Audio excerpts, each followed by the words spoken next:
Wake up, Lena murmured, nudging my shoulder. I opened my eyes and saw her tying her hair in front of the mirror. You're going to be late again. I won't, I said, sitting up slowly. You look stressed. Big day. Just meetings, she said, forcing a smile. Promotion stuff. You know how it is. I nodded, trying to match her energy. You deserve it. You've worked hard. She paused. Thanks, that means a lot. I didn't think much of her hesitation. I just got ready and followed her out the door. At the hospital entrance, Sam waved his hands wildly. Bro, you're late, he called. I'm never late. I'm fashionably delayed, I joked. Sam shook his head. Lena already inside? Yeah. She rushed in before me. He raised a brow. She's been doing that a lot. What's that supposed to mean? I asked. Sam shrugged. Nothing. Forget I said anything. I didn't have time to push him on it.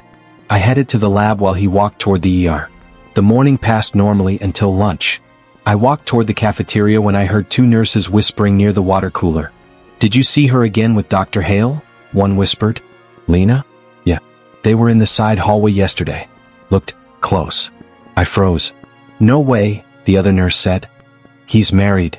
And she's acting like she doesn't care. My throat tightened. I stepped forward. Sorry? Who were you talking about? They looked at me startled.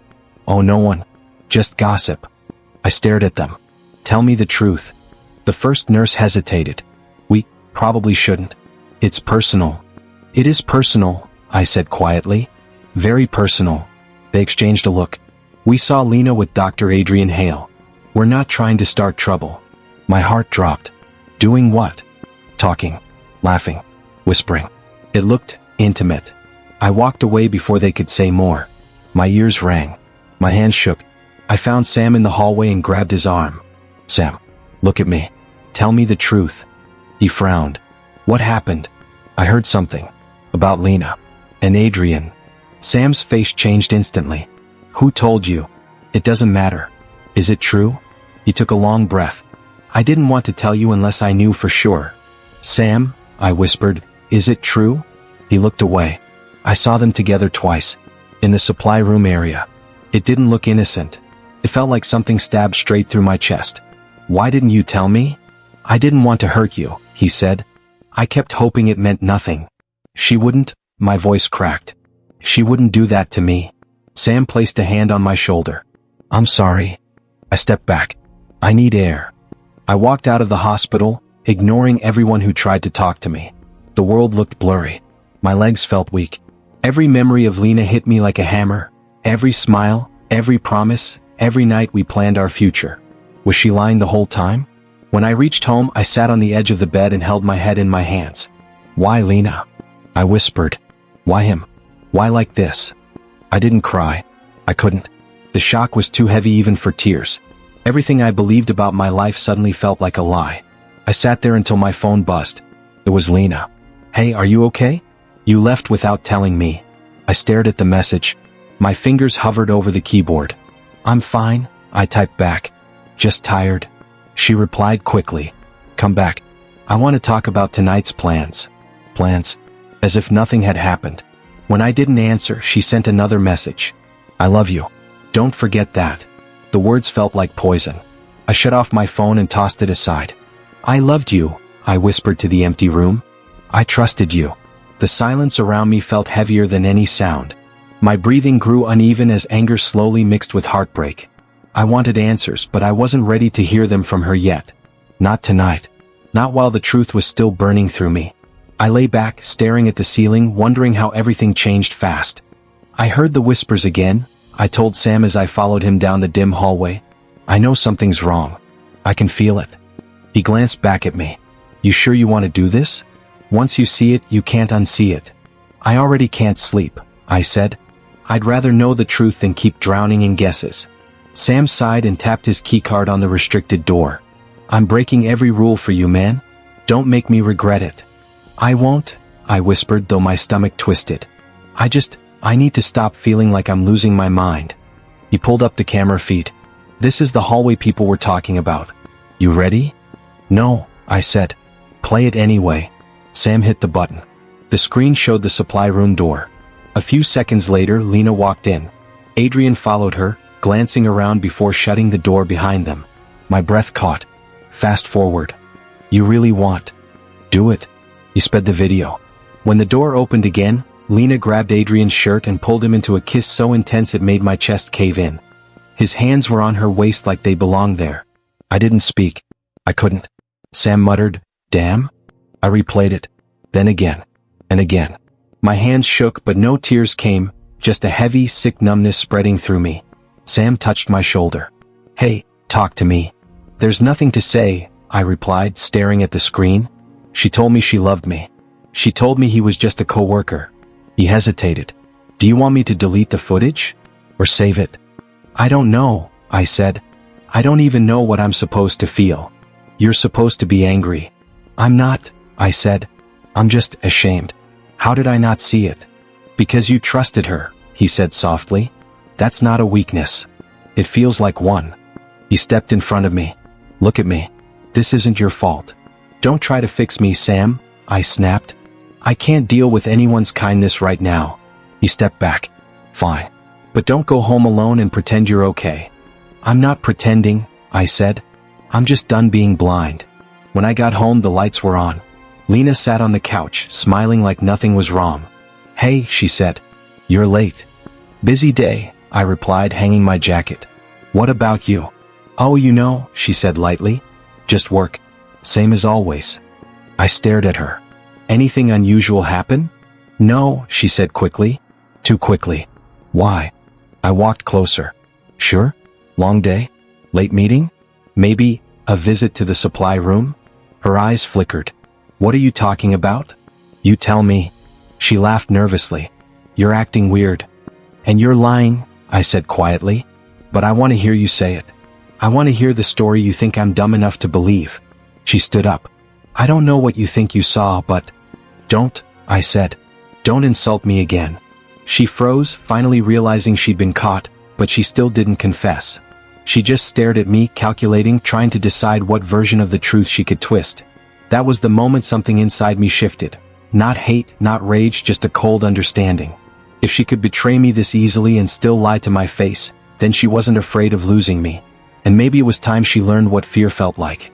For the first time, the thought of revenge didn't scare me. It felt necessary. I woke up before Lena, pretending everything was normal. When she opened her eyes, she gave me a weak smile. "Morning," she said. "Morning," I replied, forcing my voice to stay steady. Inside, my stomach twisted. I kept seeing that video, her hands on Adrian, his mouth on hers. But I swallowed the pain and acted calm. At breakfast, she stirred her tea without looking at me. "You're quiet," she said. "I'm just tired," I answered. She nodded, but her shoulders tightened. Guilt looked heavy on her, and for a moment, I wondered if she thought I knew. On the way to the hospital, she kept checking her phone. Each time it buzzed, she tilted the screen away from me. "You okay?" I asked. "Yeah. Just work stuff," she said quickly. When we reached the ward, Adrian was at the station. His eyes widened slightly when he saw her beside me. She pretended not to notice him. I watched them carefully, their silence louder than any confession. During rounds, I caught him glancing at her. She kept her gaze on her clipboard, but I saw the small movement of her thumb unlocking her phone. A second later, his phone vibrated. He stepped away from the group to check it. I took out my own phone and snapped a picture, her typing, him reading. My hands didn't shake. I surprised myself. Later, I went to the break room. Maya, a junior nurse I'd seen around, was heating her lunch. She looked up at me. "You look drained," she said softly. I tried to smile. "Long week." She studied my face. "No, this is different." I sat down, sighing. "Maybe." She hesitated, then lowered her voice. "If it's about Adrian, you're not alone." My chest tightened. "What do you mean?" She leaned closer. "He does this. He gets close to nurses when he's stressed. Then he backs off like nothing happened." I stared at her. "You're serious?" She nodded. "Ask anyone who's been here long enough." I felt disgust ripple through me, not just at him but at Lena for stepping into that pattern. "Thanks," I said quietly. She touched my arm gently. "You don't have to pretend you're fine." Her kindness made something inside me soften just for a moment. But the moment ended when I stepped outside and saw Lena leaning near the supply room door, phone in hand. Adrian was across the hall pretending to read a chart. Her eyes flicked toward him, Quick, nervous, familiar. I took another photo. All day I kept collecting pieces. Screenshots of messages I saw reflected on her phone screen. Photos of them walking in opposite directions only to turn back and sneak glances. It felt sickening, but it also felt like control, like I was building armor one painful layer at a time. When we returned home, Lena tried to act cheerful. "I think today went really well," she said, hanging her bag. "Yeah," I said, removing my shoes. She walked toward me with a brightness she didn't show at work. "I have news." I raised an eyebrow. "What kind of news?" She bit her lip, excited. "I've been shortlisted for the Nurse Excellence promotion." I blinked slowly, keeping my voice calm. "That's great." She laughed nervously. "I didn't expect it. But Adrian said..." She stopped, catching herself. "I mean, the management team thinks I've shown strong leadership." "Of course," I replied. "You've worked hard." She stepped closer. "You're not mad that I didn't tell you earlier, right?" "Why would I be?" I said gently. She relaxed, relieved. "Thank you," she whispered. "You always support me." I smiled faintly, feeling the weight of the screenshots on my phone. "I know," I said. "And I always will." But inside I felt something shift, quiet, sharp, and ready. Her perfect moment was coming. And I wasn't going to stop it. I didn't shake anymore. The pain had settled into something colder, sharper. Every piece of evidence I collected felt like another brick in the wall I was building around myself. Sam watched me copy files onto a hidden drive. "You're scaring me," he said quietly. "I'm fine," I replied. "No, you're not. This looks like obsession." "It's preparation," I said, shutting the laptop. "If I expose anything too early, they'll twist it. I need one clean strike." He sighed. "Revenge will eat you alive." I looked at him. Keeping quiet already did. I spent the next morning in the staff lounge, sorting through folders on my phone. Screenshots, photos, recorded whispers from nurses who'd seen Lena and Adrian sneaking around. "You didn't hear this from me," one nurse had whispered. "I won't mention your name," I'd promised. Maya found me organizing the files. "Anything new?" she asked. "A lot," I said. She leaned closer, lowering her voice. "I didn't think it was this deep." I showed her a blurry picture of Lena and Adrian leaving the supply room minutes apart. Maya inhaled sharply. "She really threw everything away for him?" "Looks like it," I said. She put a hand on my shoulder. "Just, don't lose yourself." "I already did," I whispered. "Now I'm trying to get pieces back." During lunch, I backed up the videos again. One copy on a cloud account, one on a flash drive taped beneath my locker shelf. I wasn't leaving anything to chance. When I returned to the hall, Sam met me near the elevator. "You're avoiding everyone," he said. "I'm working." "You're plotting." "Same thing today." He grabbed my arm gently. "Look at me. You don't have to do this alone." I pulled away. "I won't drag you into my mess." "You already did." "Then trust me," I said. "Let me finish." That night, Lena texted me a cheerful message about dinner. I stared at the screen, emotionless. Sam asked, "You going home?" "Yeah," I said. "She'll pretend." "I'll pretend." That's how we survive until the end. At home, Lena greeted me with a hug. "You're late," she said. "Busy day." "You always say that," she murmured, searching my face. "Because it's true." She didn't push further. Her guilt made her quiet, cautious. I watched her move around the kitchen, pretending everything was fine, and I felt nothing, not anger, not sadness. Just distance. Later, while she showered, I typed notes into a locked folder. Dates, times, behavior. Facts only. My emotions didn't matter anymore. Proof did. The next day, Maya slipped me a printed statement from a technician who had seen Lena and Adrian together. "You owe me coffee for this," she whispered. "I'll buy you the whole machine," I said. By evening, the folder on my phone had tripled in size. Sam cornered me again near the parking lot. "You're going to blow everything up," he warned. "That's the plan," I said flatly. "Do you even feel anything anymore?" "No," I answered. "And that scares me less than feeling everything." I turned to leave, but someone stepped out of the shadows. Dr. Evelyn Hale. Her eyes were steady, cold with exhaustion. "Can we talk?" she asked. My heart thudded once. "About what?" She studied my face. "Did you find out too?" Her voice didn't shake. Mine almost did. Everything was about to change. Evelyn and I sat across from each other in a small cafe near the hospital. She wrapped her hands around her cup but didn't drink. "Thank you for meeting me," she said softly. I figured you wouldn't ask unless it was serious, I replied. She let out a tired breath. Adrian's cheated before. I tried to believe he changed, but I knew something was off lately. You didn't have proof? I asked. No. He's careful. Too careful. She looked up. But you aren't here to lie to me. So tell me, what did you find? I slid my phone across the table and played a short clip. Lena and Adrian entering the supply room seconds apart. Evelyn closed her eyes, but no tears came. I'm not shocked, she whispered. Just tired. I'm sorry, I said quietly. She shook her head. Don't apologize. You didn't do this. For a moment, we just listened to the clinking of cups around us. Then she straightened. What do you want to do? I'm planning to expose it all during Lena's promotion ceremony, I said. One moment. One impact. Evelyn nodded slowly. Then let me handle Adrian. Privately. Legally. He won't escape this time. So we work together? I asked. She extended her hand. Allies in the dark. I took it. Deal. When I returned to the hospital, Maya found me near the vending machine. You look like you just had a serious meeting, she said. I did, I replied. With who? Adrian's wife. Her eyes widened. Seriously? Yeah. She's on board. Maya leaned closer. Then you should know something. Lena's been bragging. About what? That Adrian promised to write her a glowing recommendation for the promotion panel. She told 2 nurses, I'm practically guaranteed to win. My jaw tightened. Of course she did. Maya frowned.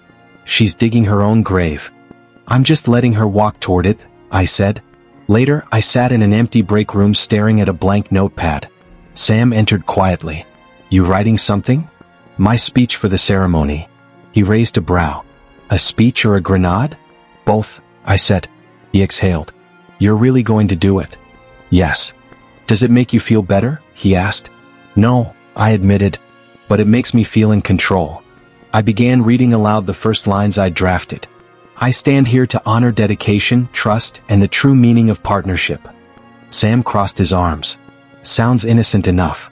That's the point. They won't see the twist coming. I tapped my pen on the table, imagining the room filled with nurses, administrators, and Lena standing proudly, waiting for praise she didn't deserve. Sam muttered, This is going to hit hard. That's the goal, I said. When I got home, Lena greeted me cheerfully. You won't believe it, she said. I'm one of the final candidates. That's great, I replied, keeping my voice steady. She smiled brightly. Adrian said he'd help put in a good word. Of course he did, I murmured before walking past her. In my room, I practiced the speech again, staring at my reflection. I'm not helpless anymore, I said to myself. Not now. And for the first time since everything shattered, I actually believed it. Lena kissed me that morning before work, her hands soft against my cheeks. Wish me luck, she said with a bright smile.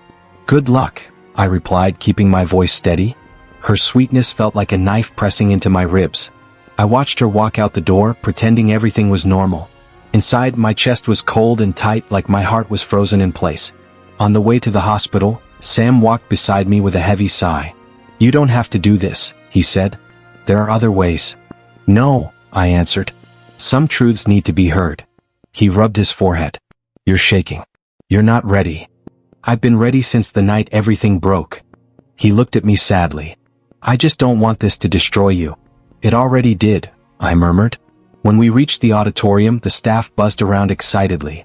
Decorations hung from the walls, and a long stage sat under bright lights. Lena stood near the front, laughing with 2 nurses. She waved at me. Hey, you made it. Of course, I said. She walked over, slipping her hand into mine.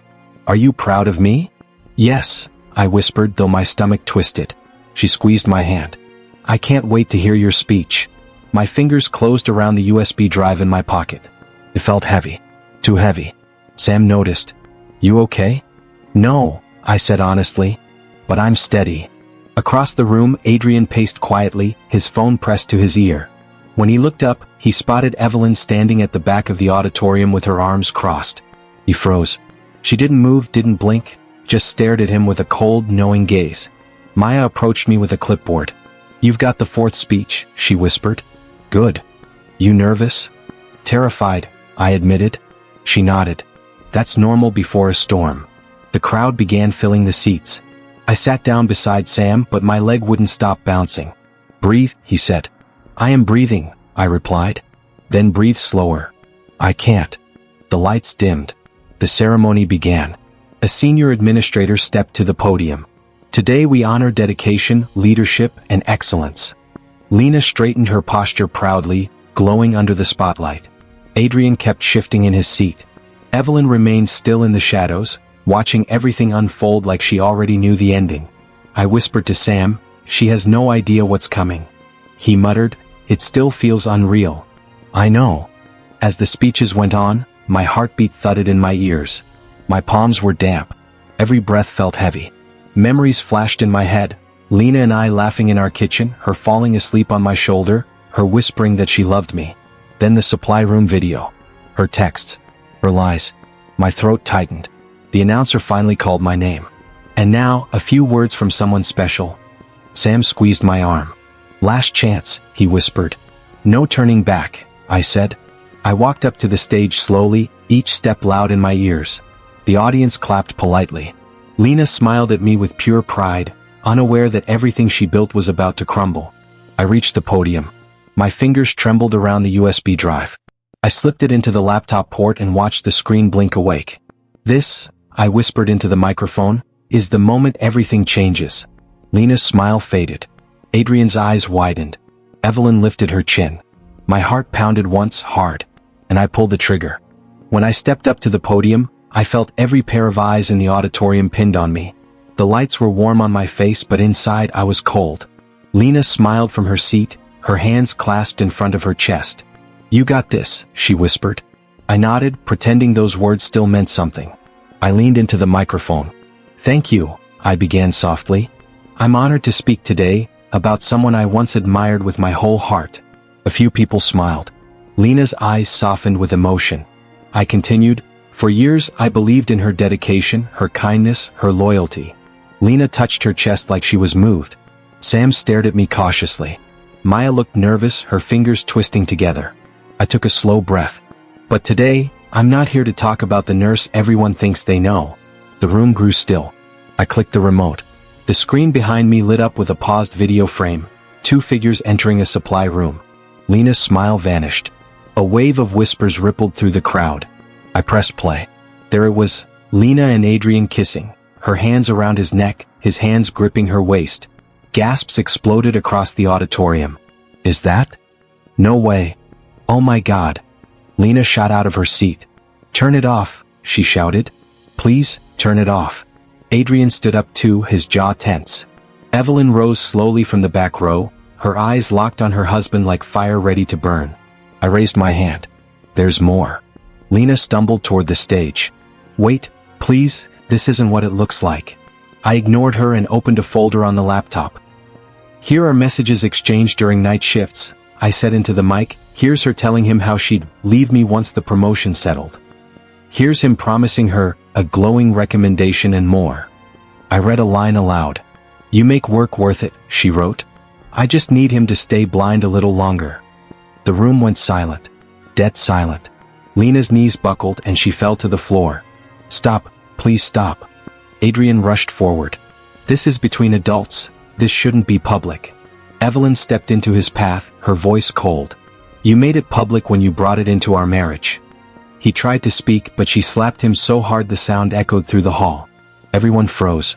She whispered, "We're done, Adrian." He staggered back, holding his cheek, unable to meet her eyes. The hospital director stood from his seat, face stiff. "Lena," he said, "hand me your certificate." Lena shook her head helplessly. "Please, sir, please." "Now." She crawled to him on trembling legs and handed it over. "This matter requires immediate review," he announced. "Until then, all considerations for your promotion are suspended." More gasps. Nurses whispered. A few backed away from Lena like she was radioactive. Maya covered her mouth, eyes shining with disbelief. Sam just looked at me with a mix of fear and sadness. Lena tried to reach me. "Please," she cried. "I made a mistake. I swear I still love you. I swear."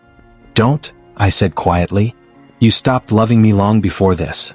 She shook her head violently. No, I didn't." Adrian pushed me. "I was confused. Please." Adrian barked. "Don't blame me." Evelyn snapped, "You don't get to speak." The director signaled security to help maintain order as arguments broke out across the room. I looked at Lena one last time. Her face streaked with tears. Her hands trembling. Her whole world collapsing. I stepped back from the mic and said, loud enough for only her and the first few rows to hear, "I loved you. And this is what you did." Then I turned and walked off the stage. Everyone shouted behind me, anger, shock, questions, but I didn't look back. Not once. I walked straight out of the auditorium and into the bright hallway, feeling the sound of her sobs chasing me, fading with every step. "I didn't think it would feel like this," I mutter as I stare at the quiet mess of my apartment.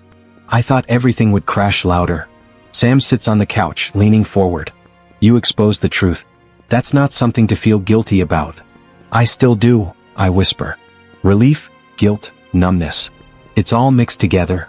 Sam sighs. "Lena being suspended isn't on you. She made her choices," I say, though the words feel heavy. "She did," Sam replies. "And you surviving doesn't make you wrong." My phone buzzes for the 5th time today. I don't look. Sam does. "Still her?" "Yeah," I say. Lena keeps begging to talk. "Are you gonna answer?" "No. Not now. Maybe not ever." Sam nods and stands. "Get some rest. Call me if your brain starts punching you again." "I will," I say, managing a weak smile. When he leaves, the silence comes back like a cold draft. I sit on the floor, breathing slowly. Everything feels different, like the air itself shifted. Maya knocks a few minutes later. "I brought dinner," she says softly. "You don't have to keep checking on me." "I know," she replies. "But I want to." I exhale, letting her in. It's weird. I should feel something bigger. "You feel what you feel," Maya says, sitting beside me. "Trauma doesn't disappear just because the truth finally came out." "I'm scared the quiet won't last," I admit. "Then I'll sit with you until it does," she whispers. Later, when she leaves, I meet Evelyn outside the building. She looks tired, lighter but tired. "I wanted to see you," she says. "To say thank you." I blink. "For what?" "For telling the truth," she answers. 4 years, Adrian's lies made me doubt myself. Today I finally breathed. I swallow hard. "I'm sorry you had to live through that." "I'm sorry you did too," she says. "And I'm sorry he dragged you into our mess." "He served me divorce papers," she adds quietly. "And he's under investigation. Do you feel okay?" She nods. "Not okay, but free. And that's enough." When she walks away, I stand alone in the cool evening air, letting her words settle. Back upstairs, the apartment feels still, almost peaceful. No yelling, no threats, no pretending. Just me. My phone buzzes again. "Lena, please, I just want to talk. I'm falling apart." I turn the screen face down. "I don't owe you my healing," I whisper. The quiet wraps around me. Not empty. Not heavy. Just mine. I'm barely awake when the knocking starts. At first I ignore it. But then I hear her voice. "Please, open the door. Please." I freeze. "Lena." I unlock the door but don't open it all the way. She stands there, eyes swollen, makeup smeared. "I just want to talk," she says. "Please." I step aside. 5 minutes. She walks in slowly, hugging herself. I didn't know where else to go. "I'm listening," I say quietly. She sinks onto the couch. "I messed up. I know that. But I need you to understand. Adrian wasn't just cheating with me. He was feeding me lies. He told me things about you, about Evelyn, about the hospital. He said he'd leave her. He said we'd start something real." "That still didn't make it right," I reply. "I know," she cries. "I know I hurt you. I know I betrayed everything we built. But I wasn't thinking straight. He made me feel seen when I was drowning. I thought," her voice cracks, "I thought you'd stopped caring about us." "That's not true," I say. "I cared. I fought for us every day." She wipes her face. "I miss you. I miss us. I miss coming home to you, hearing you laugh, feeling safe. I ruined it. I ruined everything." I sit across from her. "You didn't ruin it because of Adrian. You ruined it the moment you hid the truth from me. The moment you decided I didn't deserve honesty." "I was scared," she whispers. "So was I answer. But I still stayed honest." She leans forward, voice shaking. "Is there any chance at all, that we can try again?" "No," I say softly. She breaks. "Please don't say that. I can fix myself. I can get help. I can." "Lena," I interrupt gently, This isn't about fixing anything. This is about trust. And once it's gone, everything else falls apart. She sobs into her hands. I'm losing everyone. You made choices, I remind her. And choices have weight. She stands slowly. If I walk out that door, is that it? Yes, I say. That's it. She stares at me for a long time, eyes full of regret. I really did love you. I loved you too, I whisper. But love wasn't enough for you. She opens the door with trembling fingers. Goodbye. Goodbye, I say and close it before she can turn around.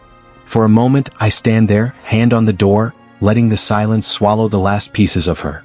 There's sadness, yes, but also relief. Real, steady relief. Later that evening, I meet Sam, Maya, and Evelyn at a small restaurant. They wave when I walk in. Sam grins. You look like you slept for the first time in weeks. I actually did, I admit. Maya nudges me. See? Healing is possible. Evelyn smiles gently. How are you holding up? I had a hard conversation today, I say. But I think I finally closed the door that needed closing. Sam raises his glass. To surviving hell. And choosing better people afterward, Maya adds. Evelyn nods. To new beginnings. We clink glasses. The sound is light, almost musical. As we talk, I feel something steady growing inside me. Something warm. These three weren't supposed to be in my story this way. Sam, the loyal friend. Maya, the quiet anchor. Evelyn, the woman who walked through her own fire. They helped me crawl out of the darkest place I've ever been. And sitting here, laughing with them, I realize something simple and powerful. Sometimes family isn't blood. Sometimes it's the people who stay. The people who show up. The people who help you breathe again. For the first time in a long time, I feel myself stepping forward. Not broken, not lost. Just finally free. I stare at myself in the gym mirror, sweat rolling down my neck. My breath is steady, stronger than it's been in months. Sam leans against the wall, smirking. Look at you, he says. You're starting to look human again. I never stopped looking human, I say, grabbing my water bottle. Yeah, but now you look like a human who sleeps. I laugh and it feels real. Maybe I finally am. On the walk to the lobby, Maya joins us with 2 coffees. You both look like you've been fighting dragons. We were, Sam replies. His trauma is built like a boss-level monster. Maya hands me a cup. How's your heart today? Stubborn, I say. But steady. She smiles softly. Steady is good. In the past weeks, she's become someone I can talk to without pretending. She listens without judgment, without pity. And sometimes when she looks at me too long, I feel something warm in my chest. Something slow, gentle, not rushed. Later that day, I run into Evelyn outside the hospital cafeteria. She's holding a folder and looks lighter than I've ever seen her. New beginnings? I ask. She nods. I signed the final divorce papers yesterday. That must feel huge. It does, she says. Painful but freeing. Then she looks at me and adds, and I'm glad we survived this mess. Both of us. We did more than survive, I reply. We changed. She smiles. For the better. I watch her walk away strong and steady. Adrian, meanwhile, barely makes eye contact with anyone. Rumors say he's already been removed from 2 committees and is facing formal review. Lena transferred to another hospital out of town last week without saying goodbye to anyone. Karma works quietly, but it works. In the afternoon, Sam and I step into the elevator together, heading up to the rooftop like we used to during late shifts.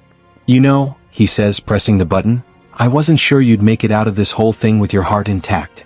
Me neither. But you did, he says. And I'm proud of you. Thank you, I whisper. When we reach the rooftop, the wind greets us first, cool, steady, brushing against my skin like a reminder that life keeps moving whether I'm ready or not. Maya joins us a few minutes later, carrying a bag of snacks. You two didn't think I'd miss rooftop time, right? She says. Sam rolls his eyes. He pretends this rooftop wasn't your idea originally. It wasn't, I say. It absolutely was, she fires back. Their bickering makes me smile. For so long, my life felt like a tight fist constantly closing around itself.